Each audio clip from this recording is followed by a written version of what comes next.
अपनी कुटिया में बैठ करके कीर्तन गाते, पद बना बना करके रचना करते, और श्री ठाकुर जी चुपचाप खिड़की से निकल करके आते और सूरदास की कुटिया में अधर आकर के बैठ जाते और कोने में बैठ के थोड़ी पे हाथ धर के चुपचाप सुनते सूरदास जी को।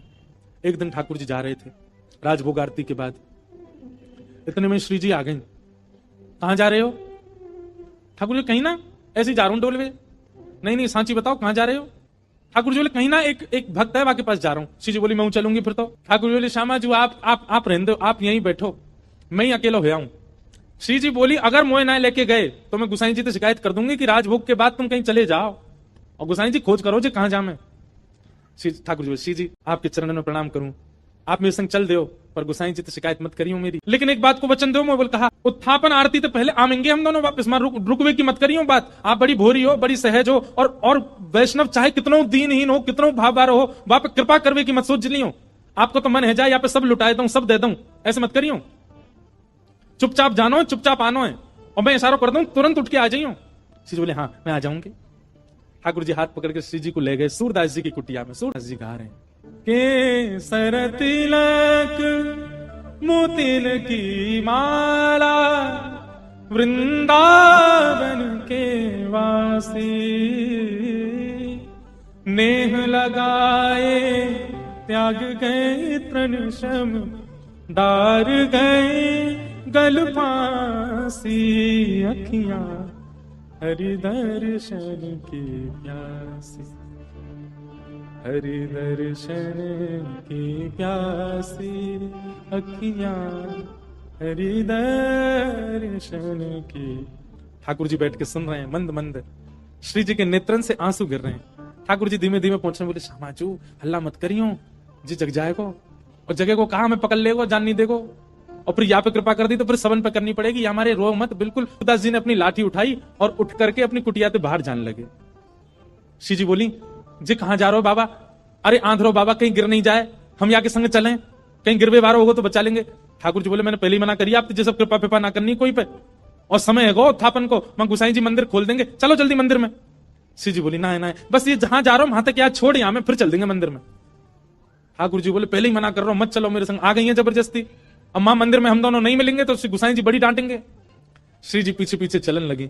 चलते चलते सूरदास जी भी वहां गए जहां गहरो गड्ढा। सूरदास जी जैसे ही गड्ढा की ओर जाने लगे, श्री जी बोली अरे देखो श्याम सुंदर जी गिर जाएगो बाबा, गड्ढा में गिर जाएगो, या के माथे में लग जाएगी, हाथ पांव में लग, या को पकड़ लो रोक लो।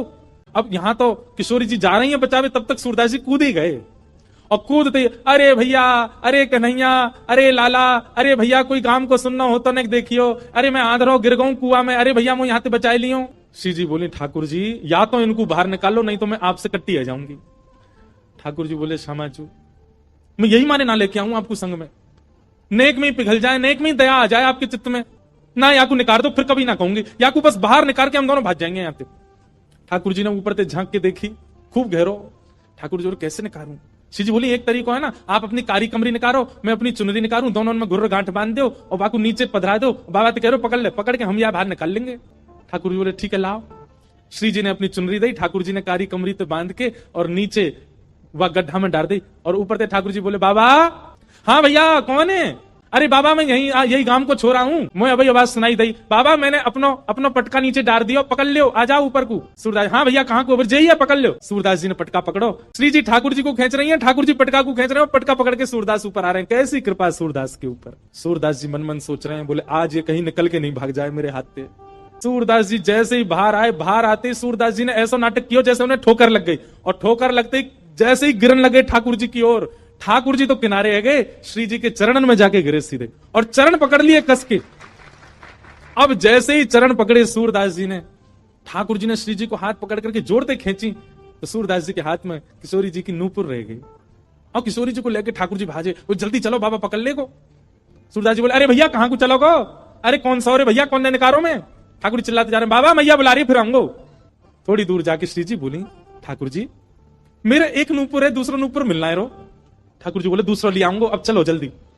अरे ना वो सामान्य नहीं है, इंद्र ने समर्पित कियो, वो कौन से हाथी के दांतन से बनो भयो नूपुर है, और मेरा बड़ा प्रिय नूपुर है, मुझको तो अभी चाहिए। ठाकुर जी बोले ढूंढवे कहां जाऊं बाकू, वहीं चलो बाबा के पास ही पड़ो होगो, बाबा ने मेरे पामन में गिर गो है सके तब खुल के गिर गो हो। ठाकुर जी लौट के आए, ठाकुर जी कहे बाबा अरे भैया तू आगो, अरे मैं जो कह रहा हूँ मेरी एक सखी आई संग में, बा को नूपुर यहीं गिर गो, आपने देखो। सूरदास जी अपने बगल में दबा के बैठे। सूरदास जी बोले ना लाला मैंने तो ना देखो। बाबा आपके हाथ में लगता रहो बगल में, जी तो है मेरी सखी को नूपुर। अच्छा जे बोले हाँ ये, अरे जे तुम अभी अभी मिलो यहाँ पे। बाबा दे दो ना, ये मेरी सखी को नूपुर है। लाला जे नूपुर अगर मैंने तोय दे दियो और कहीं बाद में कोई सखी वास्तव में आके मुझे बोली बाबा मेरे नूपुर देखो का, मैं कैसे पहचानू कि वो सखी तेरे संग है?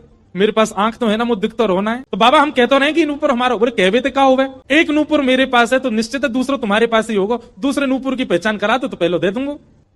ठाकुर जी बोले पहचान कैसे होगी? बोले अपनी सखी तक है, अपने पाम आगे करेगी, मैं जैसे स्पर्श करके देख लूंगा कि हाँ ये नूपुर एक ही है तो मैं दूसरा पहना दूंगा। ठाकुर जी बोले मैं सब समझ रहा हूँ, जी बाबा पाम छुए के चक्कर में पकड़ लेगो कस के, अब ना जान दूंगा, और फिर क्या करेंगे हम?